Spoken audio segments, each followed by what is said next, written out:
Bonjour Guillaume, on Bonjour le Maëlle. disait, 42 départements en alerte orange. Alors nous, néophytes, ça nous semble beaucoup. Est-ce que c'est le cas? Est-ce qu'il faut s'inquiéter? Oui, c'est globalement la moitié nord du pays qui va être touchée par la tempête. Alors déjà, ça a commencé, hein, on l'a vu sur les côtes de la Manche. À Paris aussi, on a eu des rafales en début d'après-midi à près de 100 km/h dans les rues de Paris, au parc Montsouris notamment. Là, ce ne sont finalement que les prémices de la véritable tempête qui est attendue surtout au cours de la nuit, qui, elle, va se déplacer d'ouest en est, d'abord donc en soufflant sur les côtes de la Manche, puis vers le bassin parisien, les Hauts-de-France, et en se décalant ensuite vers le Grand Est.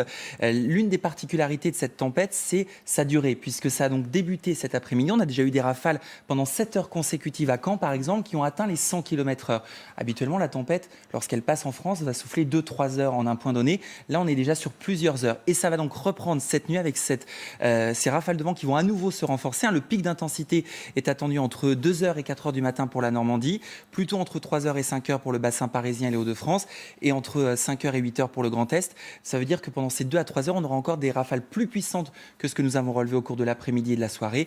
120 km dans les terres, bien plus encore sur le littoral, bien plus également du côté des Vosges. On attend des rafales à 150-160 km/h. Ça continuera demain matin, donc il faudra être très très prudent encore dans ces régions avant que ça ne se décale demain après-midi en direction des Alpes et de la Corse. La Corse qui sera à son tour touchée par les vents tempétueux à partir de demain soir. On est presque à la mi-février. Est-ce que c'est normal pour la saison ou pas? Oui, c'est une tempête finalement assez classique si elle n'était pas aussi durable. On en est à la troisième de l'hiver. On en a habituellement 3 à 6 selon les saisons. Donc on est tout à fait dans les normes. Pas de record de vent attendu, sauf si, bien sûr, localement, ça peut être quand même très puissant. Donc on est sur quelque chose d'assez classique. Là, c'est vraiment la durée qui fait la différence, puisque les arbres vont être beaucoup plus fragilisés. Les sols sont gorgés d'eau également au nord de la Seine. Depuis plusieurs semaines, il a beaucoup plu. Donc les arbres vont être plus facilement déracinables. On l'a vu cet après-midi dans le 13e arrondissement de Paris. Des arbres sont tombés alors que le vent ne soufflait pas encore à 100 km/h.